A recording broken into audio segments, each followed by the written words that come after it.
Hey everyone, Once Bitten with another battle report. So this is going to be a game with my Bretonnian models against my Beastmen models.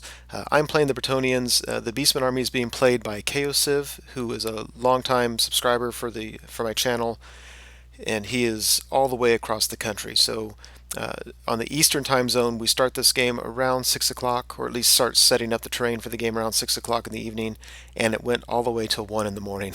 It's kind of a long game, but a good game. 2,500 points. Decided just to do a pitch battle with the exception that I would set up first, just because he had the disadvantage of being the long distance player. Starting on the left, he's got a Tuskor Chariot, Bestigor. He's got a unit of Ungor Raiders with bows, and there's some of them are proxied just with those bases because I own the models, but they're not glued together yet.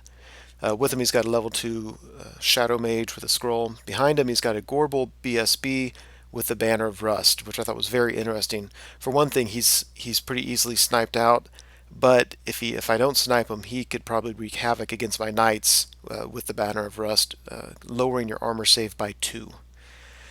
Next to it, there's a big unit of Gore with the Great Bray Shaman, level 4 beasts. Then he's got another unit of Gore.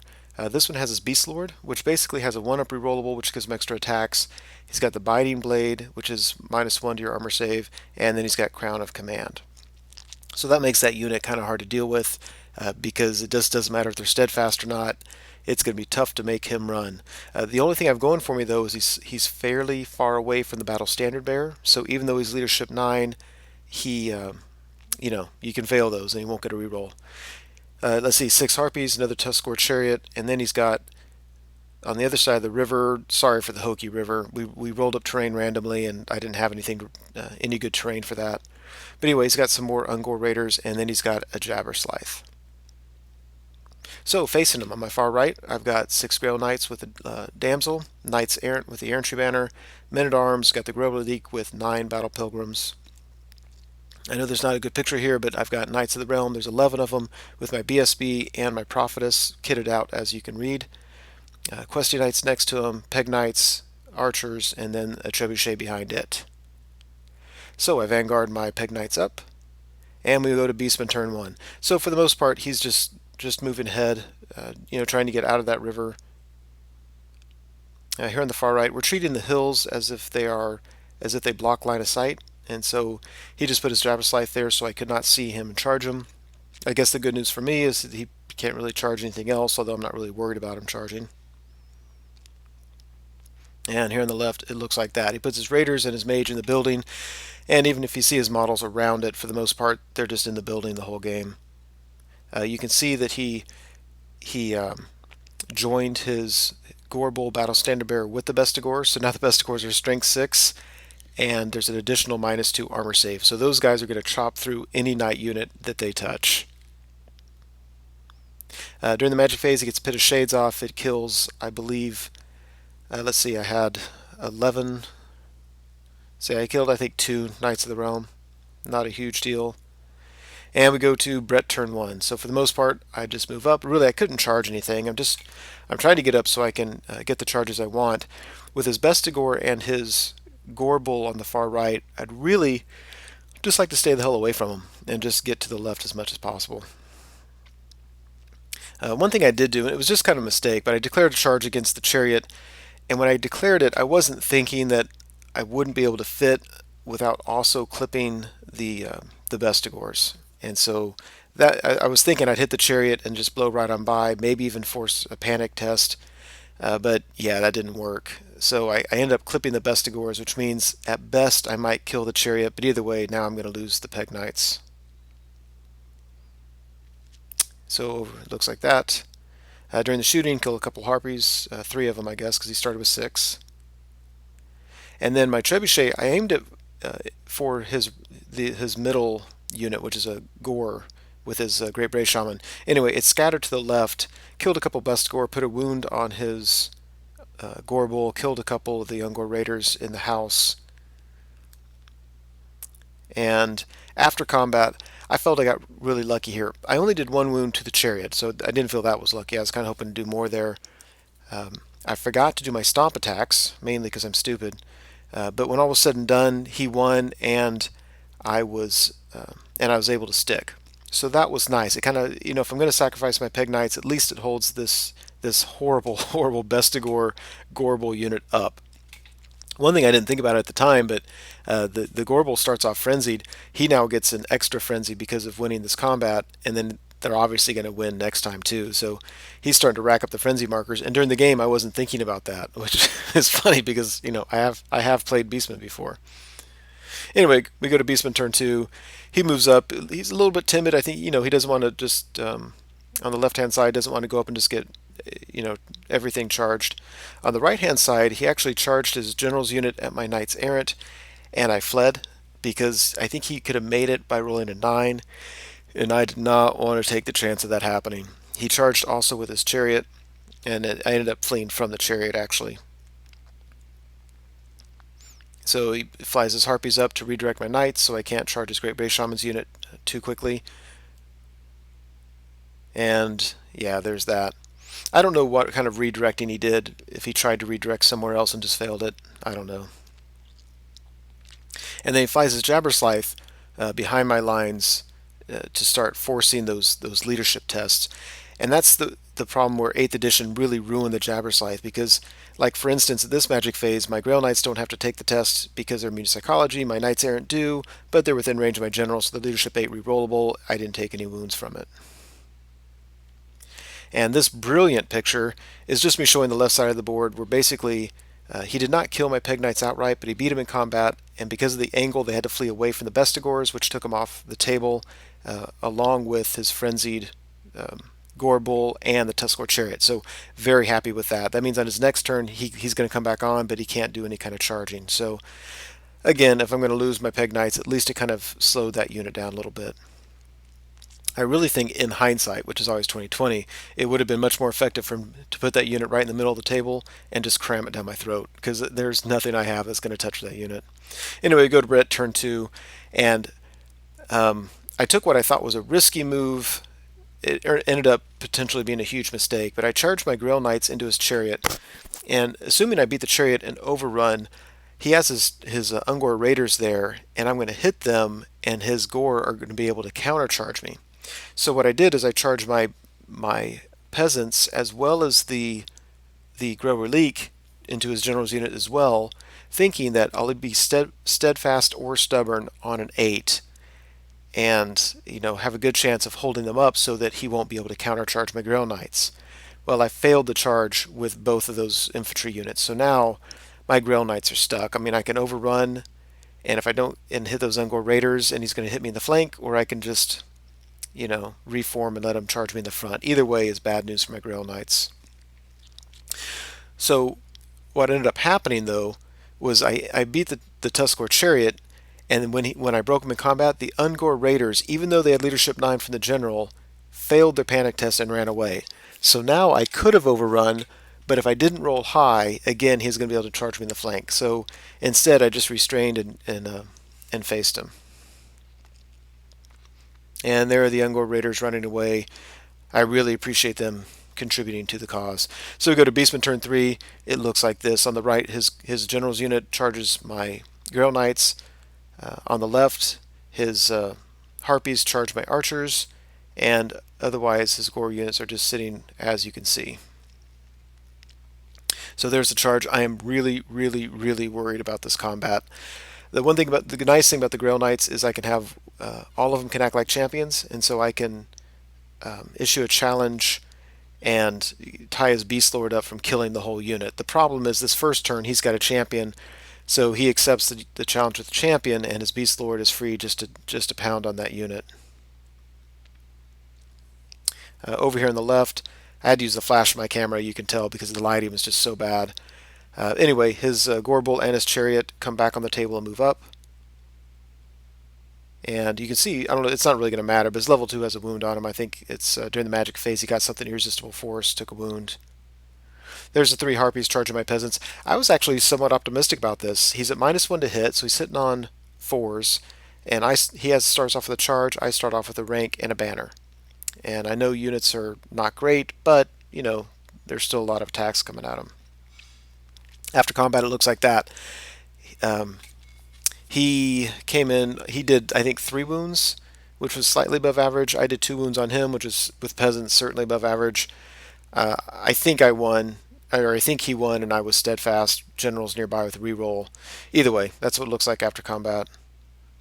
And over here, I was thrilled. I did not lose a single Grill Knight. In the challenge, I killed his champion, so next time I'll be able to tie his general up. I don't know how his general failed to kill a Grill Knight. Well, yes, I do, because I have a 2-up armor save and then a 5-up ward save, but which translates into a 4-up, 5-up. That was very nice. So then I just reformed to give me as many attacks as possible. When I reform, it's going to put my damsel in the front. So I said I was going to reform, and then I was like, oh no, that's a mistake, because now he can attack my damsel. But we both said we wanted to, and so I won the roll off. I didn't want to not reform at that point. So I went ahead and reformed, just get a bunch of attacks. He reformed by sliding over away from my men-at-arms a little bit, but it's not going to help. We go to Bretonnian turn 3. Men-at-arms charge the flank of his general's unit. Now remember, he's going to be stubborn with the Crown of Command, and I don't have a chance of killing that Beast Lord. So, it's kind of a gamble because I'm giving a lot of combat res. On the left, I take my Grower Leak and just try to park it in front of his Gore unit. I don't want to hold back. I'd love to charge that unit, but my Questing Knights are like -3 to their movement, and I've got the Curse of Honor here off on my Battle Standard Bearers unit. So none of those things, are really nice. My Knights Errant obviously had rallied, so they just kind of moved up. They'd rallied last turn. There's a close-up there. I'm still just a little bit worried about it. And over here, a close-up of my Grey Relique, valiantly trying to set up flank charges for my knights. Now over here, by the way, the reason is his level 2 is laid sideways on the house. During his magic phase, I turned him into a frog, which I just love. Anyway, it's what it looks like on the left-hand side of the table. And after combat, it looks like that. I ended up doing, I believe, 9 wounds to him, which was fantastic. I won combat. It didn't really matter. He was stubborn. One thing you'll notice too, though, is I'm not really missing a whole lot of knights. I don't know if his Beast Lord was able to kill my guy in a challenge or not. If he did, he only killed one.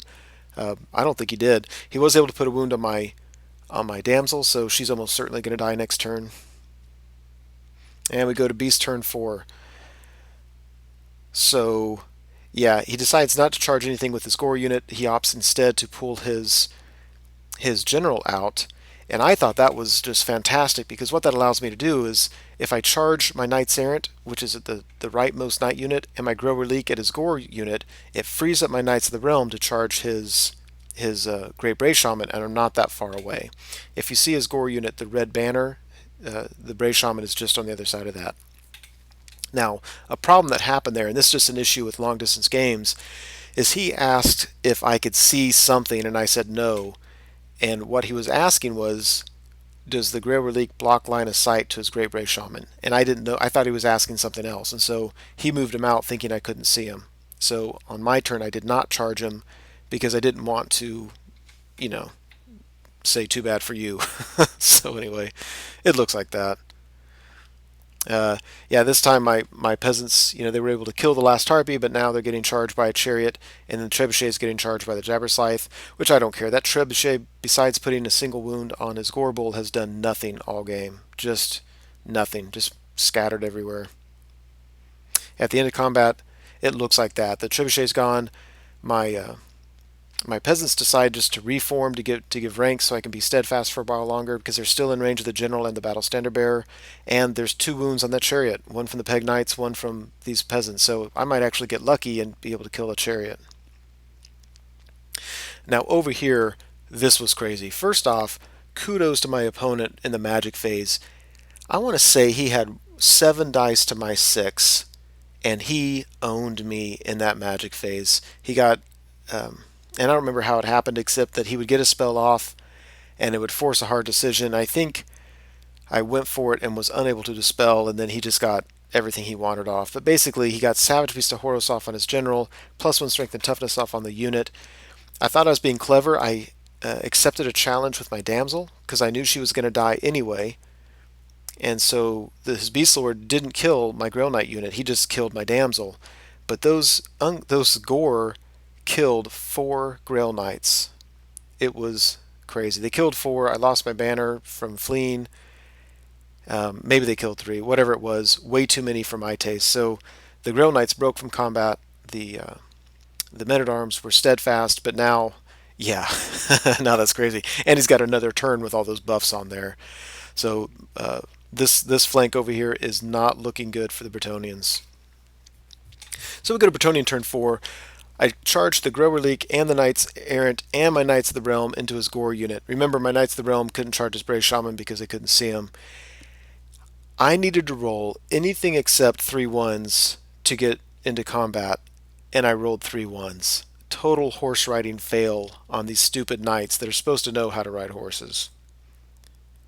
So it looks just like that. I was really hoping to have the Grail Relique closer to his Minotaur's unit, his Gorbals unit, so that afterwards they could just restrain, assuming I win this combat, and then take that charge and hopefully be stubborn and survive for a little while. As it is, I'm kind of hoping I can get him under steadfast. I'm worried that I won't be able to. You can see, by the way, his Great Brave Shaman, it looks like he's fleeing. I don't know what happened there. Yeah, I'm not sure, because my memory was I didn't charge him. I don't know. Maybe, who knows? Anyway, over here, yeah, that combat, like I said, not looking good for Bretonnians, but we were able to stick around amazingly, even with those buffs. And here on the left, I do win combat, which was fantastic. He could not get a single wound to my Knights Errant. The Gore just couldn't fight. Broke from combat, and I couldn't run him down. And when I have Swift Stride and my opponent doesn't, it always makes me mad that when I can't run him down, even though, it's going to happen sometimes. So I'm calling this horse riding fail number 2. Really mad at those Knights Errant for not getting those points and that unit off the table. I reform with my Grow Relique, and it gets close enough to the house that he can't charge his Bestigor and his Gore Bull into the Knights Errant. There just isn't enough room. And over here you can see, again, I think he wins again. I'm steadfast still, 8 rerollable, do another wound to him. So I'm really hoping, I'm really rooting for those peasants, do one more wound and kill this chariot. We go to Beastman turn 5. Since he couldn't fit his Bestigor through that gap, he charges his Gore Bull out into the flank of my Knights Errant, and that's just going to be nasty. And if you look right now, there's 1 wound token and 1 frenzy token on that Gore Bull, but keep in mind that's because I forgot about those 2 rounds of combat that he won against Peg Knights. So he has 3 frenzy tokens. Oh my gosh, that's not gonna be pretty. He rallies the Gore unit at the bottom, which just is so frustrating. Like when you breed a unit, you've got to run them down. Yeah, that's not a good place to be. Remember, he has the Banner of Rust, so I think he's Strength 5, so it's a 3 modifier, another 2 modifier because of the banner. Yeah, he's going to chop through some Knights Errant. I've got 1 turn where my champion's going to sacrifice himself, and after that, it's going to get ugly. So this is from the far left flank, the Bestigor just staring down. The thing is, though, it's not as if I'm going to charge my Questy Knights into the front of these Bestigor. I mean, they've got, they're just going to they would tear me up. His Jabberslythe is behind the lines. Every turn he has his Jabberslythe near units, even when it was near my Trebuchet and my peasants. And I have not taken a single wound all game long from those leadership tests because I'm just near general with a reroll, or I just got lucky. At the end of combat, I catch up on the frenzy token, so he gets another one for winning combat. You notice I'm only down my champion, but he's about to just start really hurting that unit. Yeah, I tried to reform and was unable to, so that didn't help. Now, if you look on the right, his general's unit finally broke and ran down my peasants. Now, when he broke them from combat, I actually was hoping that he'd run them down so that I could get a free charge with my Knights of the Realm. Because if he hadn't have caught my peasants, they were sitting in the way, that would have been just awful.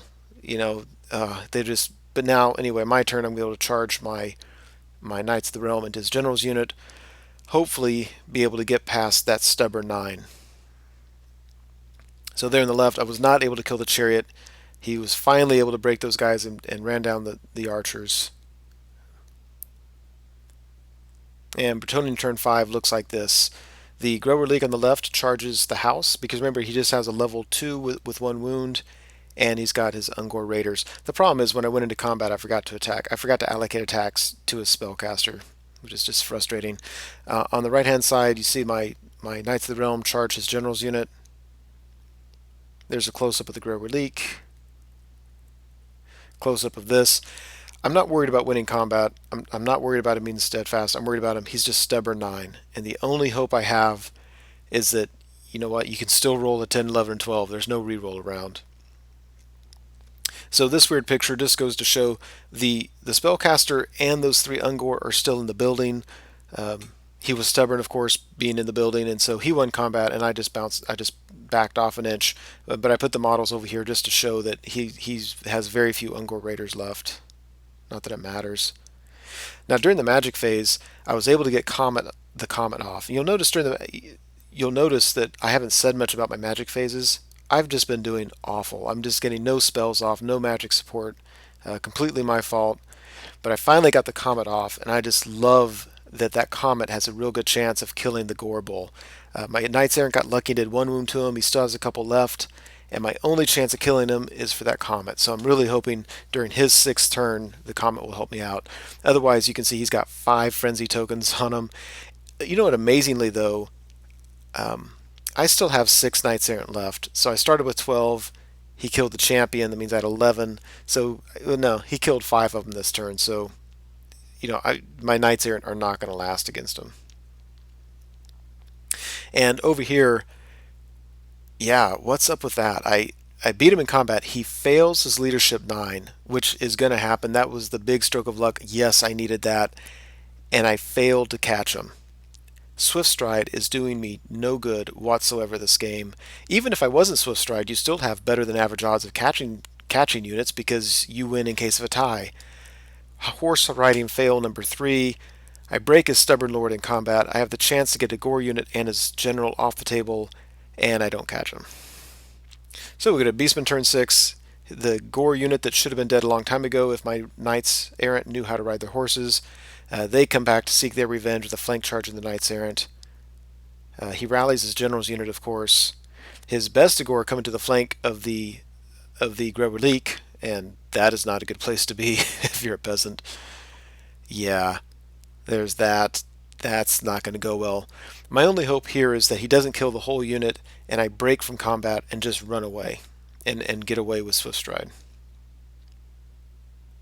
So there's his general's unit rallying. One thing that did help me, by the way, was I got the spell off. They were -1 to hit and -1 leadership. So he wasn't 9, he was on an 8. So I did have that going for me. During the magic phase, the comet goes off. Thank goodness.